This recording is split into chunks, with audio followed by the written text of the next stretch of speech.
جن تو کوئی انسان ہو کہ جن کی طاقت سب مانتے ہیں، شیطان کی طاقت بھی ہر کوئی مانتا ہے، مگر رحمان کی طاقت ماننے پر لوگوں کو کچھ مسائل ہونا شروع ہو جاتے ہیں۔ تو قرآن مجید فرقان حمید بتاتا ہے کہ حضرت سلیمان کے امتی نے عرض کی کہ حضور اس جن نے جو کہا تھا نا 4-5 گھنٹے ہے تو وہ بھی بڑی بات، لیکن اللہ کے حکم سے آپ ہمارے نبی ہیں، اللہ نے ہمیں آپ کے قدموں کے صدقے یہ طاقت دی ہے، آپ پلک نہیں جھپکیں گے، آپ کے سامنے تخت لا کے رکھ دوں گا، پلک آپ نہیں جھپکیں گے، آپ کے سامنے تخت لا کے رکھ دوں گا۔ فلما رآہ، یہ جو فا آتا ہے نا عربی میں، فا اگر طالب علم یہاں موجود ہے کس کے لیے آتا ہے؟ تراخی مال وصل کے لیے، ایسا ہی ہے؟ آپ بولے حضرت آپ کو درس نظمی کیے ہوئے 10-12 سال ہو گئے، ایسا نہیں تھا، ایسا یہ تصدیق کرتے ہیں؟ تراخی مال وصل کے لیے آتا ہے۔ تراخی مال وصل کیا ہوتی ہے؟ عربی میں واو اور فا کا فرق کیا ہے؟ واو کا فرق یہ ہے کہ واو جب آ جاتا ہے دو چیزوں کے درمیان میں تو دونوں کو ملا دیتا ہے۔ جاء بلال و رضوان، بلال بھی آیا رضوان بھی آیا، اس کا مطلب دونوں ساتھ آئے۔ جاء بلال فرضوان، بلال آئے، اس کے تھوڑی سی دیر بعد، تاخیر تھوڑی سی ہوئی ہے مگر متصل، زیادہ تاخیر نہیں، تھوڑی سی دیر کے بعد آ گئے۔ تو انہوں نے جو آصف بن برقیہ نے کہا تھا کہ پلک آپ نہیں جھپکیں گے، آپ کے سامنے لا کے رکھوں گا، یہ بات مکمل کیے، ہلکا سا لمحہ گزرا، فلما فا آ گیا، فلما رآہ مستقرا عندہ، حضرت سلیمان نے دیکھا تو ان کی بارگاہ میں تخت موجود تھا۔ یہ قرآن مجید نے جگہ سمٹ جانے کی بہت خوبصورت مثال دی، اور یہ ہمیں معراج سمجھنے میں مدد دے گی۔ طی زمان کی مثال لے لیجئے، اللہ تبارک و تعالیٰ نے حضرت عزیر علیہ السلام کو سلایا، 100 سال سلایا۔ کیوں سلایا؟ حضرت عزیر ایک جگہ سے گزرے، آپ نے کہا کہ یار یہ کیسی جگہ ہے، اللہ کریم یہ سارے کا سارا جو ماحول ہے قیامت میں دوبارہ کیسے کریٹ کرے گا، کیسے مردے کو زندہ کر دے گا۔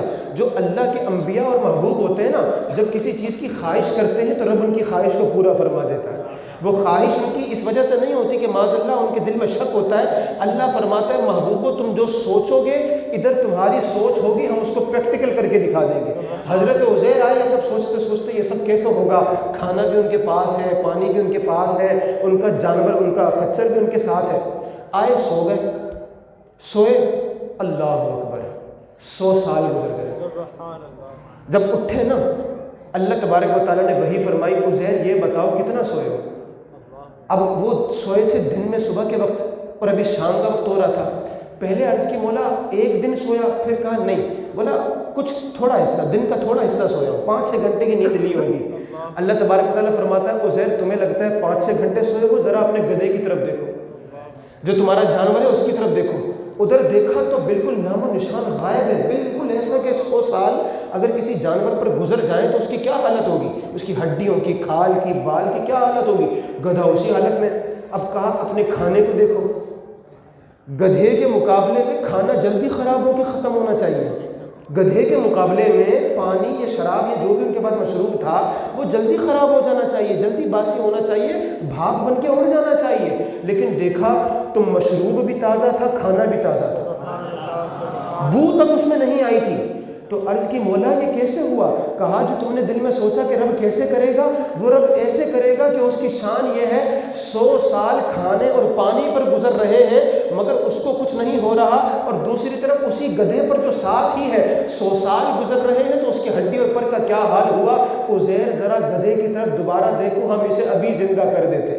اللہ تبارک و تعالیٰ نے اسی وقت اس گدھے کو دوبارہ زندہ فرمایا، حضرت عزیر کے سامنے اس کی کھال بل پار پر سب چیزیں اکٹھی ہو گئی، اور اس طریقے پر وہ پورا گدھا زندہ ہو کے کھڑا ہو گیا۔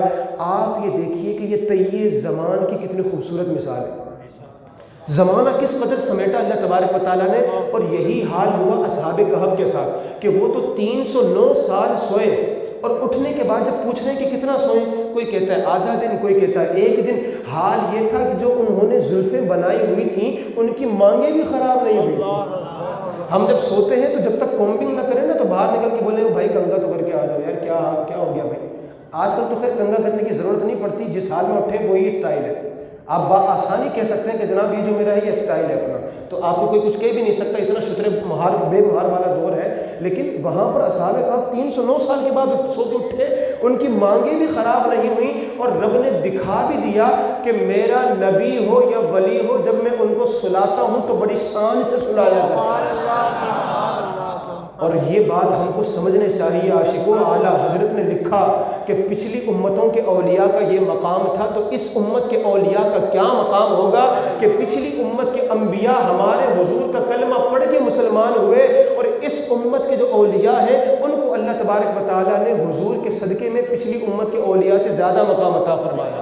تو اصحاب کہف کے جب خدا ناز اٹھائے ان کے سوتے ہوئے، حضرت عزیر کا گدھا 100 سال گزرنے کے بعد بھی زندہ کر دیا جائے، ان کا کھانا پانی خراب نہ ہو، تو وہ رب غوث اعظم عبد القادر جیلانی، خواجہ غریب نواز، داتا گنج بخش عبداللہ شاہ غازی کو کس قدر ان کے مزارات میں آرام پہنچاتا ہوگا۔ تو یہ طیب زمان اور طیب مکان کی جب آپ کو مثال سمجھ میں آ گئی، تو میں نے کہا آپ کو معراج سمجھ میں آ گئی۔ کیا رہا مسئلہ، کیا رہا؟ اب کوئی بندہ بولے کہ یار ایسا کیسے ہو گیا، ایسے گئے ایسے آئے، ایسے گئے ایسے آئے۔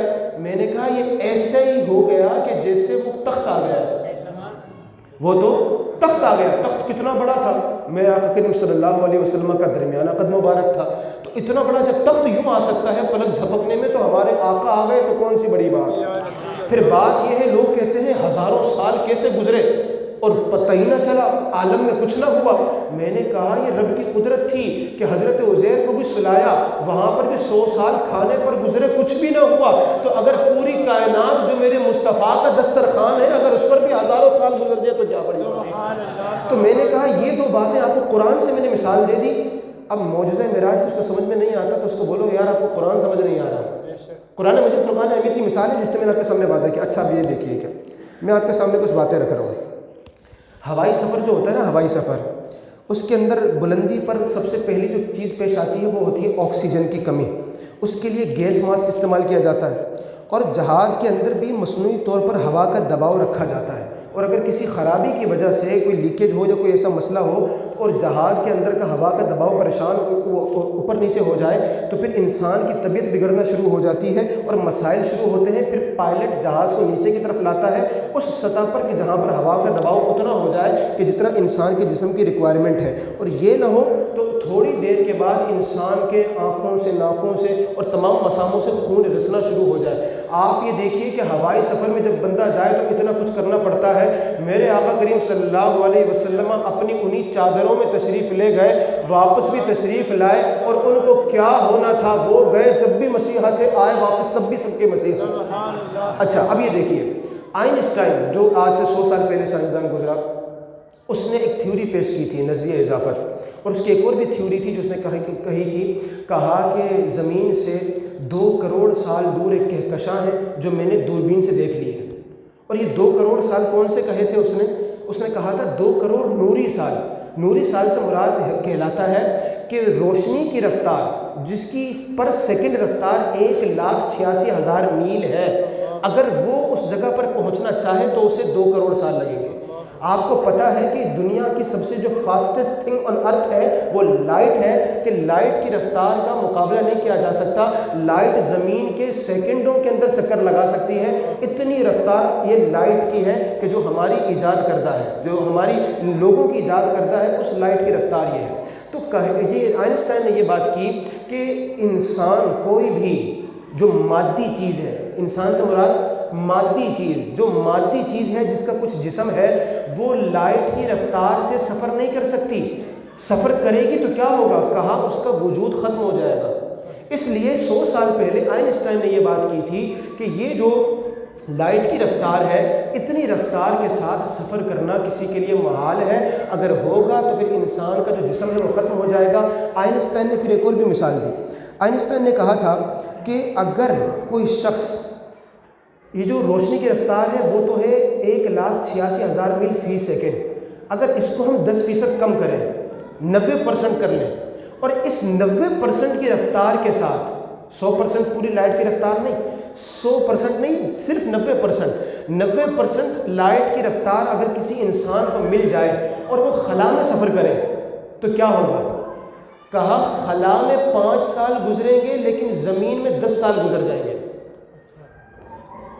بھائی یہ آپ اتنا حیران و پریشان نہ ہو، یہ آئنسٹائن کی میں نے بات کی ہے، ٹھیک ہے؟ اگر آپ کو غصہ آ رہا ہے بات سن کے کہ یار یہ کیا باتیں ہو رہی ہیں، تو غصہ آئنسٹائن پہ نکالیے گا، مجھ پر نہیں۔ میں تو ابھی ایک اور بات ثابت کرنے جا رہا ہوں۔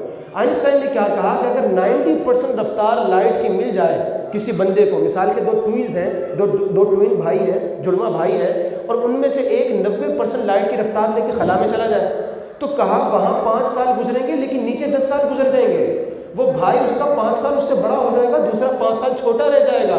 اور کہا کہ اگر یہ پوری لائٹ کی رفتار ہو جائے تب تو جسم اور سکڑ جائے گا، تنفس اور سکڑ جائے گا، اور بالآخر انسان کے وجود کا خاتمہ ہو جائے گا۔ تو آئنسٹائن کی تھیوری کے مطابق جس قدر رفتار تیز ہوتی ہے سفر کی، جس قدر رفتار تیز ہوتی چلی جاتی ہے، اتنا انسان کے جسم پر فرق پڑتا ہے۔ جتنی ہلکی رفتار ہوگی اتنا جسم پر زیادہ اثر پڑے گا، اور جتنی زیادہ تیز رفتار ہوگی جسم ختم ہونا شروع ہو جائے گا۔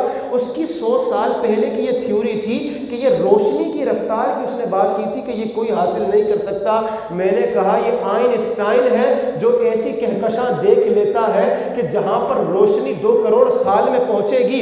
میرے آقا کی وہ شان ہے کہ آپ نے اسی کہکشاں کو بنانے والی ذات اللہ رب العالمین کی زیارت بھی کی، اور وہ بھی اس براق پر کی کہ جو لائٹ نہیں تھی، نور نہیں تھی، بلکہ براق تھی، ملٹیپل آف لائٹس تھی، اور اس پر میرے آقا کریم صلی اللہ علیہ وسلم سوار ہو کر تشریف لے گئے۔ نہ آپ کے جسم میں کوئی مسئلہ آیا، نہ آپ کے تنفس میں کوئی مسئلہ آیا، آپ چلے بھی گئے اور واپس بھی تشریف لے آئے۔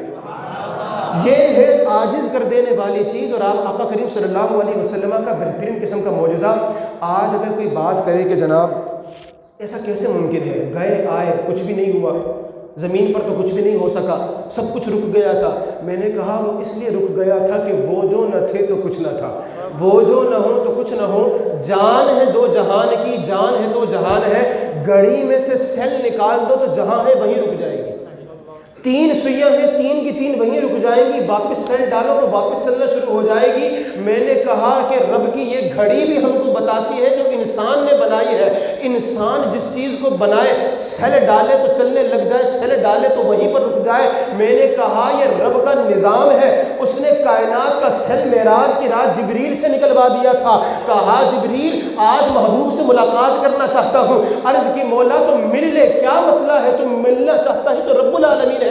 کہا ملوں گا مگر تنہائی میں ملوں گا، وہاں ملوں گا جہاں وہاں نہیں ہوگا، کہاں ملوں گا جہاں کہاں نہیں ہوگا، ایسی جگہ کے برابر میں ملوں گا جہاں برابر نہیں ہوگا۔ مولا کرنا کیا ہے؟ کہا کائنات کا سیل نکال دو، کائنات کی جان نکال دو۔ رب العالمین ایسا کرنے کی ضرورت کیوں ہے؟ کہا کہ لولاک لما خلقت الدنیا لولاک لما خلقت الافلاک۔ اگر یہ محبوب نہ ہوتے تو دنیا بھی پیدا نہ کرتا، محبوب نہ ہوتے تو آسمان بھی پیدا نہ کرتا۔ آج جبریل کائنات میں اگر کوئی ملے گا تو وہ 2 ذاتیں ہوں گی، ساری کائنات کو چپ کروا دو۔ مولا کیسے چپ کروا دو؟ کہا یہ جتنے مکے میں سوئے ہیں سب کو سلا دو، یہ خراٹے بھی بند کرو، ان کے ابو جہل کے خراٹے بھی بند کرو، ابو لہب کے خراٹے بھی بند کر دو، آج کچھ آواز نہیں آنی چاہیے۔ مولا رات کو کیوں چلا؟ کہا یہ محبوبوں کی ملاقات کا وقت ہوتا ہے، آج کچھ بھی نہیں ہوگا، ملاقات ہوگی خدا کی ہوگی اور مصطفیٰ کی ہوگی بس۔ اور محبوب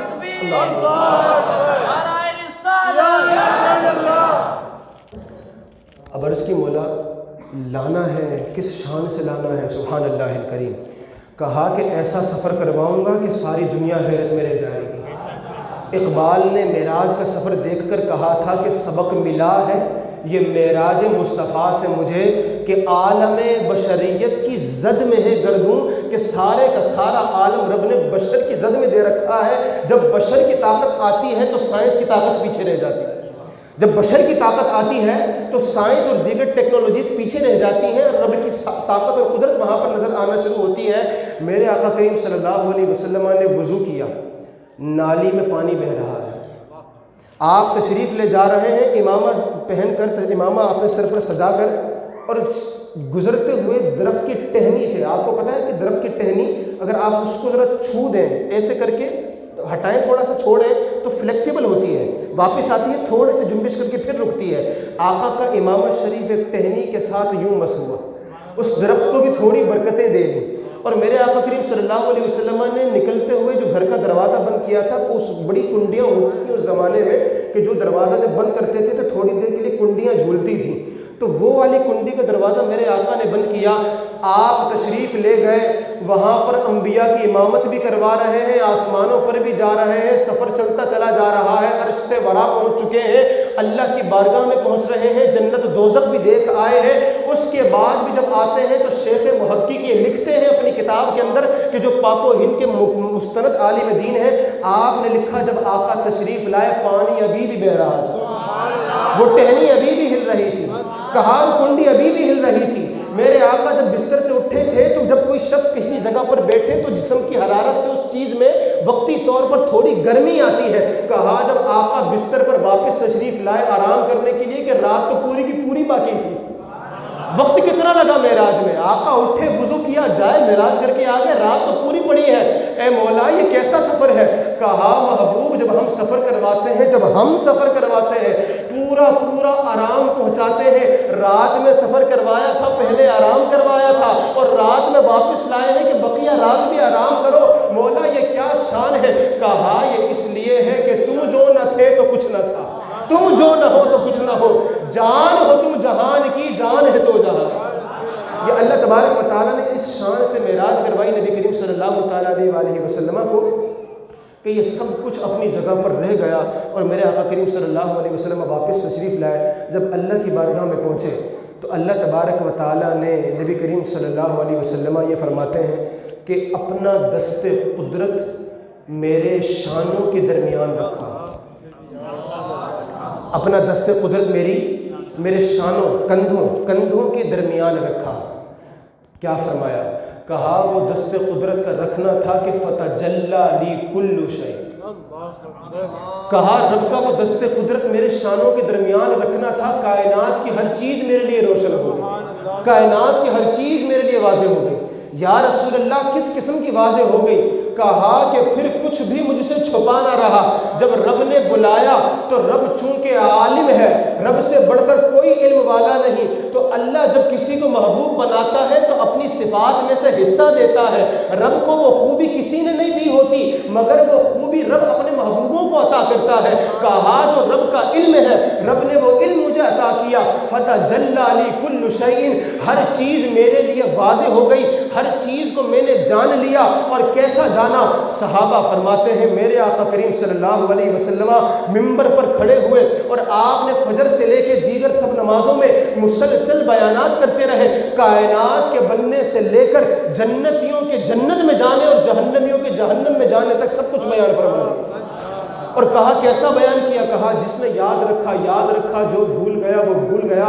کہا ہم بھولے اس طرح تھے، اگر میں آپ کو کوئی واقعہ سناؤں ابھی اور 1 سال بعد دوبارہ سناؤں، اچھا 1 سال بعد آپ کو میں پوچھوں کہ وہ واقعہ میں نے سنایا تھا، آپ کہیں گے حضرت کچھ یاد تو پڑ رہا ہے لیکن پورا واقعہ ذہن میں نہیں ہے، جزیات اس کی میں بھول گیا ہوں۔ اب میں دوبارہ آپ کو سناتا جاؤں تو ایک بات سناؤں گا آپ کو، اگلی فٹافٹ ہاں اس کے آگے پھر یہ ہوا تھا، میں پھر تھوڑا سا اور جاؤں گا آپ کو پھر یاد آئے گا ہاں اس کے بعد یہ ہوا تھا، تھوڑا کر کے تھوڑا سنیں گے تھوڑا ریکال ہوگا، تھوڑا سنیں گے تھوڑا ریکال ہوگا، آپ کو پوری سٹوری یاد آ جائے گی۔ کہا میرے آقا نے جب سارے کائنات میں ہونے والی چیزوں کا قیامت تک بیان کیا تھا تو جس نے یاد رکھا اس کو تو یاد رہا، جو بھولا تو ایسے بھولا کہ جب اس کو اشارہ دیا جاتا تھا تو اس کو بھی وہ بات یاد آ جایا کرتی تھی۔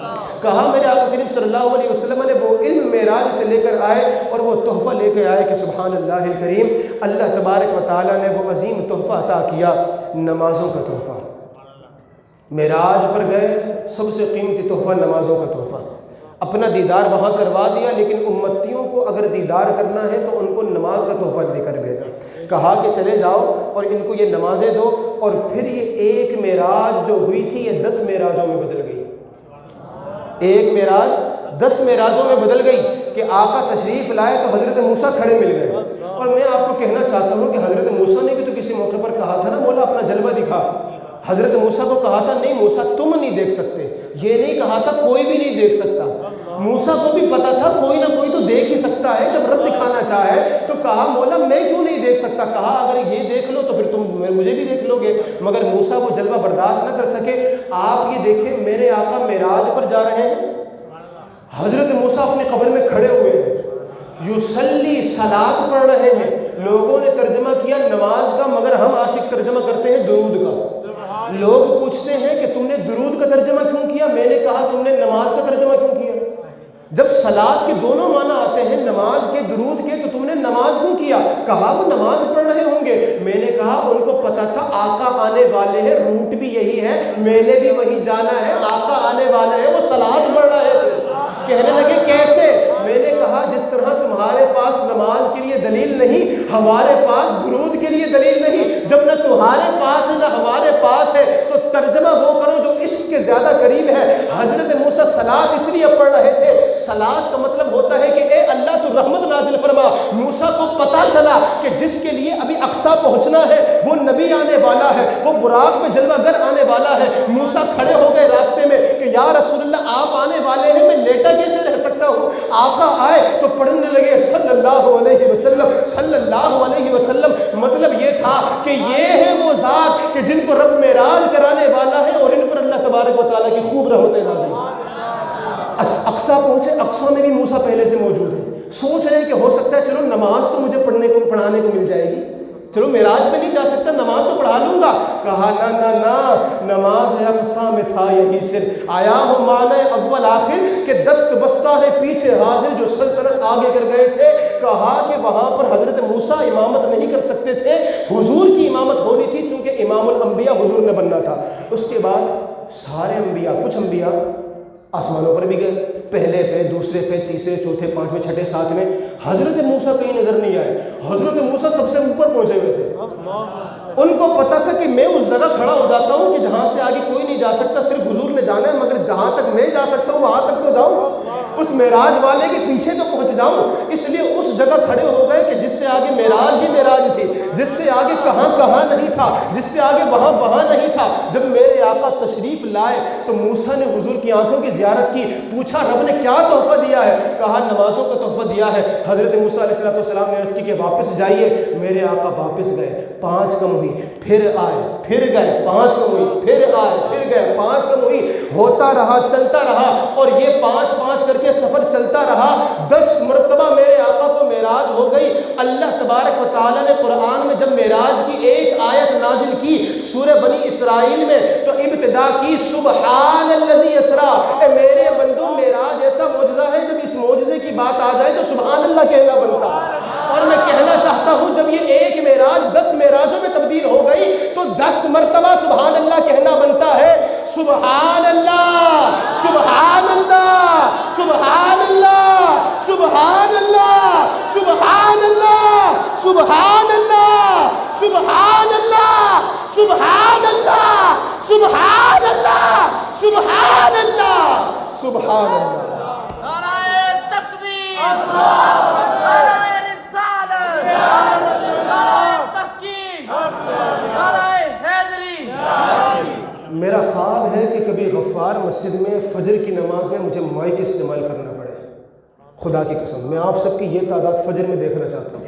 اگرچہ 1 مہینے بعد تو مجھے دیکھنے کو مل جائے گی فجر میں، رمضان آنے والا ہے، میں رمضان سے پہلے دیکھنا چاہتا ہوں۔ خدا کی قسم یہ میرے مصطفیٰ کے ذریعے جو اللہ نے تحفہ بھیجا ہے میں اس کو ایکسیپٹ کر لوں۔ خدا کی قسم یہ تحفہ برکت بھی ہے، رحمت بھی ہے، مغفرت کا بھی ذریعہ ہے۔ 5 نمازوں کی پابندی کر لو، یہ تحفہ ایکسیپٹ کر لو، رب تبارک و تعالیٰ اس تحفے کے ذریعے ہمیں جنت کا تحفہ عطا فرمائے گا، اپنے دیدار کا تحفہ عطا فرمائے گا۔ رب تبارک و تعالیٰ ہم سب کا حامی و ناصر، مجھے جانا ہے، مجھے اجازت دیجیے۔ وآخر دعوانا الحمدللہ رب العالمین۔